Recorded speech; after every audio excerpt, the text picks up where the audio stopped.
Look, Ali, I know you don't really believe me, but I'm doing really good, actually. Is that so? Yeah, yeah, for sure. I mean, it, could suddenly shit flip and get super dark. Yeah, you know, I mean, it could, but I feel like I found this, like, amazing balance where I'm, like, happy and healthy and I'm not, like, looking at anyone else for that happiness. Fucking Jules. The way I was like way too much of my emotional well-being in her hands, without ever like talking about it or saying it. I especially was that I was fucking making plans for the rest of our life and shit. And and I look back and I'm like, why the fuck did I do that? It's fucking crazy and weird. I don't know. I'm just like made her the point, but she's like not the point. I'm the point. The point is your sobriety, Yeah, of course, yeah, and like my general overall well-being. which starts with your sobriety. Yeah, and like finding an emotional balance. You just said you found an amazing balance. I I did. I have. I mean, but I'm not saying, I'm not perfect, so I'm sane, though. Like, I'm saner. I'm making sane decisions. True. You're hot. I feel like you're not listening to what I'm saying. Rue, I don't think you're listening to what you're saying. I feel like that's physically impossible. To what? Talk some bullshit? That's what I like don't understand about the world. Because like there's tons of people, drink and do drugs, and sometimes their life is good, and sometimes life's just bad. It's fucking life. There's ups and downs to this shit, but I mean, whether you believe me or not, I'm good. Yeah, you said it. Yeah, I mean, it's not like I'm gonna go smoke a bunch of shit. It's not like I'm doing a bunch of shit. I'm just smoking a little bit of weed and taking some pills that were prescribed to me. My point is, it's not going to last. Yeah, well, neither do my moods when I'm sober. Okay, well, I'm not saying you're a paragon of mental health. You've got your issues, and you're going to struggle with those issues for the rest of your life. That's a fact. The problem is that you look at sobriety as a weakness in the face of those issues. And what I'm saying is sobriety is your greatest weapon. Yeah. Ollie, can I tell you something? Yeah. Like, for real, if I say some dark shit, you're not gonna report me to the state or something. Rue, I'm not a guidance counselor. I'm just a crackhead who's trying to do a little good on this earth before I die. You're a short man. What were you going to say? It doesn't matter. It's stupid. All right, all right. I'm sorry. Come on. What were you going to say? Say it. No, I don't want it. Say it. Uh, when I'm clean, present, part of this world, I don't just think about relapsing. It's darker than that, and you can say that sobriety is my greatest weapon, but to tell you the truth, drugs are probably the only reason I haven't killed myself. Oh, now we're talking. Now you're being real. Now you're being honest. Because this whole bullshit about being a functioning drug addict, about finding balance, that ain't it. That's a lie. It's not a lie. It's a lie whether you know it is or not. But more importantly, I don't give a fuck to hear it. Yeah, whatever, man. Whatever, man. Whatever, man. Listen, young blood, I was shooting dope before your mama's eggs dropped. I I lived a whole motherfucking life to get to this diner to sit across from your arrogant ass. So don't you ever whatever me. You're 17. You don't know shit. You think you're hard? I'm harder. You think you're tough? I'm tougher. You got clean and wanted to kill yourself? Same motherfucking story here. You want to know why? You want to know why? I'll tell you why. Because you don't know how to live life. You don't have the tools. You're too busy running around trying to bullshit everybody and then thinking you're hard and that you don't give a fuck, when in reality, you give so much of a fuck you can't bear to be alive. So guess what? New rule. No more wasting my motherfucking time. You want to use, but at least you can do is be honest. Own that shit. Okay. You feel me? Yep. Why'd you relapse? I don't know. Couldn't stop my mind from racing. Racing about what? Everything. Hey, be specific. All the things I remember and all the things I wish I didn't. Okay, I get it. Why didn't you call me? Just honestly, I wasn't really trying not to relax. Yeah, man, okay. Where'd you get the drugs? I had some pills for emergency purposes. You know, still a chance. You want to get clean? No. You sure? Yep. I get it. I get it. Is that fucked up? What, that you don't want to get clean? Yeah, of course it's fucked up. I'm a piece of shit, huh? Yeah, you're a piece of shit. You're a piece of shit, alright? But here's the silver lining. You're not a drug addict because you're a piece of shit. You're a piece of shit because you're a drug addict. You follow? I don't really. Okay, alright. What I'm saying is, you didn't come out of the womb an evil person. You, Drew, came out of the womb a beautiful baby girl who, unbeknownst to her, had a couple of wires crossed. So when you tried drugs for the first time, it set something off in your brain that's beyond your control. And it isn't a question of willpower. It's not about how strong you are. You've been fighting a losing game since the first day you got high. So you can destroy your life. You can fuck up your So you can destroy your life. You can fuck up your little sister's head. You can fuck your little sister's head up. You can abuse and torture and take for granted your mama and sit here, look me in my eye and say, as calm as can be, as cool as a cucumber, I'm gonna keep using drugs. That is the disease of addiction. It is a degenerative disease. It is incurable. It is deadly. And it is no different than cancer. You got it? And you got it. Why? Luck of the draw. But hey, the hardest part of having a disease of addiction, besides having the disease, is that no one in the world sees it as a disease. They see you as selfish. They see you as weak. They see you as cruel. They see you as destructive. They think, why should I give a fuck about her if she doesn't give a fuck about herself or anybody else? Why does this girl deserve my time, my patience, my sympathy, right? If she wants to kill herself, let her. All reasonable questions and responses. But luckily, you aren't the only person on planet Earth who has this disease. There happens to be people like me who understand that you aren't all that bad. Probably underneath all this busted ass chaotic energy, you might even be a good kid. Who knows? And that is why we're eating pancakes on Christmas Eve, despite the fact that you don't want to get clean.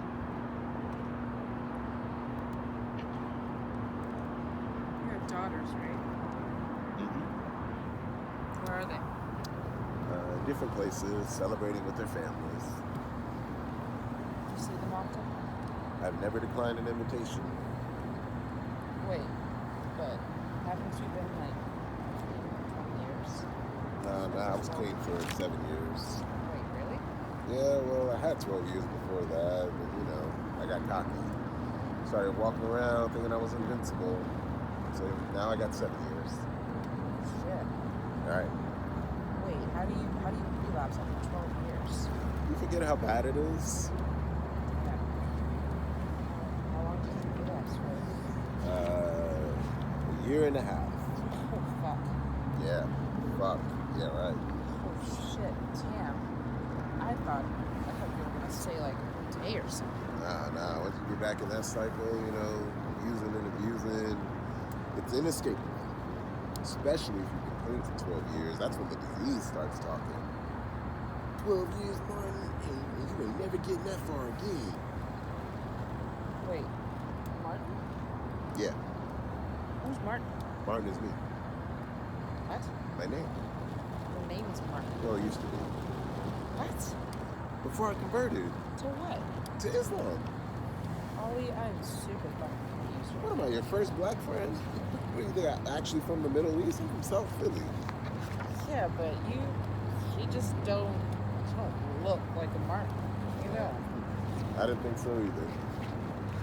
Do women ever convert to Islam? Very, very few. It's interesting because it's kind of what I'm struggle with right now, or kind of what I struggle with. What do you mean? A nation. Step one, I'm cool with. I can agree. I'm powerless over drugs, and my life is unmanageable. That's not like fucking inconceivable. Right. But it's step two. Come to believe that a power greater than ourselves can restore us to sanity. That one, I have some trouble with. Oh, okay. All right. I see. Now I get it. You don't believe there's a power on earth greater than you? That's not true. Really? That's not. It's not true. There's tons of shit that is of greater power than me. Name one. Try. What? Try again. Or name another. Ocean. Try again. Shit, I would say any song by Otis Redding is of greater power than me. That doesn't make any sense. It does, yeah, it does. It does. What? The impact that Try a Little Tenderness had on the world is more than I have ever. Oh, well, all right. You smart ass. Okay, that's not going to cut it. Ali, I don't believe in God. Guess what? God doesn't give a fuck if you believe in him. He believes in you. I don't know. That sounds good, but it doesn't really mean anything. Of course it means something. If God didn't believe in you, you wouldn't still be breathing. You wouldn't even still be breathing. So, you're saying the reason my dad died is because God didn't believe in him? Ruth, that's not what I was saying. There's nothing that makes me angrier than that fucking argument. Hey, that's not what I was saying. Because every time someone survives like a mass shooting or some terrible fucking earthquake, I survived for a reason. God saved me for a reason. I have purpose. And I think to myself, like, okay, well, you're saying your life is more important than that 6-year-old who died that day, or the newborn who died that day, or anybody else who fucking died, or anybody fucking else who died that day. Your life has a purpose, right? Well, why does your life have a purpose and my dad's doesn't? Because I could argue that my dad's purpose was to raise me and my sister, to be there for my mom. That was his purpose, I think. But, he's dead. Listen. Ali, if you're about to tell me he died for a reason or, whatever, I will walk the fuck out. I wasn't. He didn't die to teach us a lesson, okay? He didn't die to, have us all come together or whatever the fuck people tell people when they don't have anything else to say. He died because he died. That's it. Same stupid reason I came out of the room with a couple wires crossed, right? Just fucking luck. You said it. That's it. Listen, I don't know all the answers, and I'm not going to pretend to. But I do know that at any given point that we're unable to see and comprehend the overall arc of human life. No person can see it. The whole chain reaction of how things come to be from beginning to end. It's a mystery and will always remain a mystery. How 6-year-old Malcolm Little's daddy was killed in a streetcar accident. Rumor was that the Black Legion did it, the KKK. How that little boy grew up believing that this white world had no place for a black man like him, so fuck it. He moves to Harlem, he becomes a pimp, becomes an addict, starts robbing and stealing until he gets locked up, discovers Islam, starts a movement, scares the living shit out of white America so bad that white America scares the living shit out of white America so bad that white America was so afraid that they embraced another Negro, one who had a dream not to cut the head off the snake, even if that's what they deserved, but to live in harmony. Next thing you know, Civil Rights Act. First legislative steps granting you and I the right to sit in this motherfucking diner and have a conversation about whether or not you want to stay clean from drugs. Drugs that were given to you by your ancestors to keep them inebriated and inoculated and enslaved. Drugs that stripped them of their ability to not just be free, but to imagine a world in which they were free. So why is one person's purpose greater than another's? Why are some people struck down while others live? Why are you, Rue Bennett, sitting here when there are other 17-year-olds, 17-year-olds who are better, who are kinder, who are more respectful than you, aren't sitting here? I don't know. That's the mystery. But here we are. So what now? I don't know. Maybe I'll start a revolution like Malcolm X or something. But haven't you heard, man? Revolutions are no longer radical. What are you talking about? There's so many revolutions that everybody's a revolutionary. The rich, the poor, the right, the left, the young, the old, the beggars, the bankers. Man, is it beautiful, huh? Everyone all at once fighting one revolution after another. I tell you, I never thought I'd see so many revolutions in my entire life.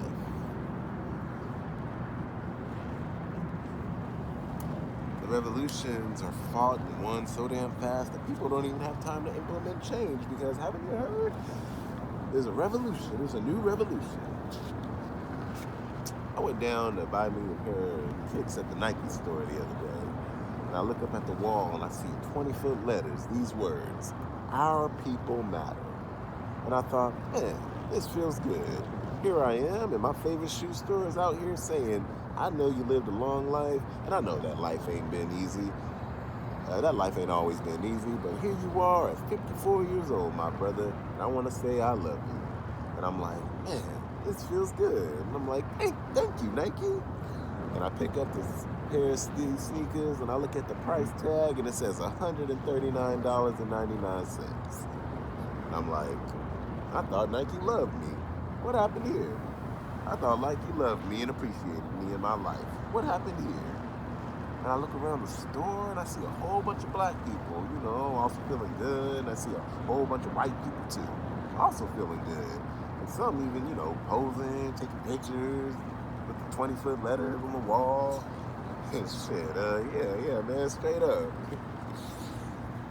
And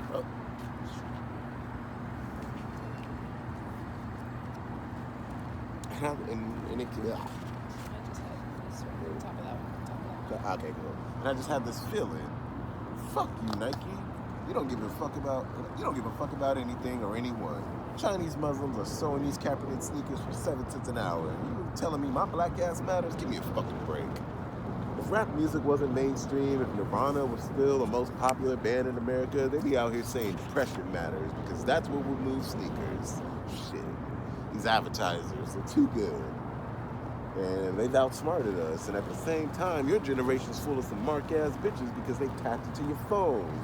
Yeah, they read your likes, they predicted your moves, and trapped your asses. You think you out here fighting a revolution and Bank of America is on your side? Give me a fucking break. Because a true revolution has no allies. It's just that simple.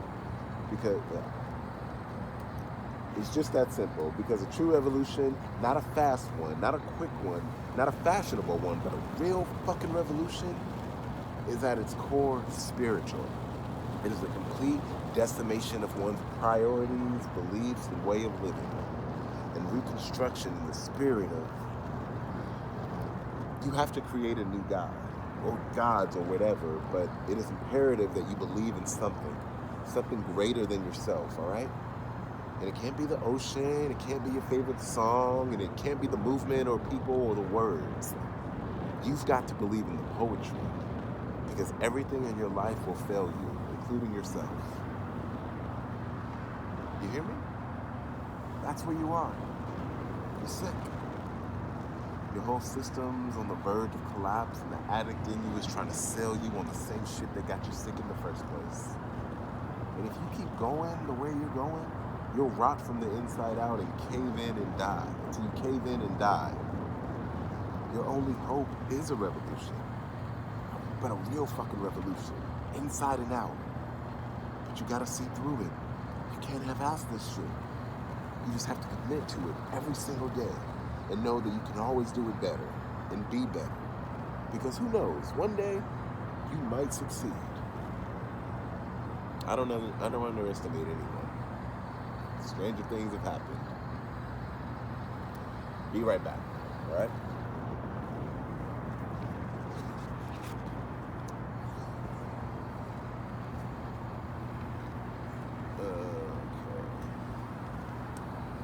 Okay. Hey.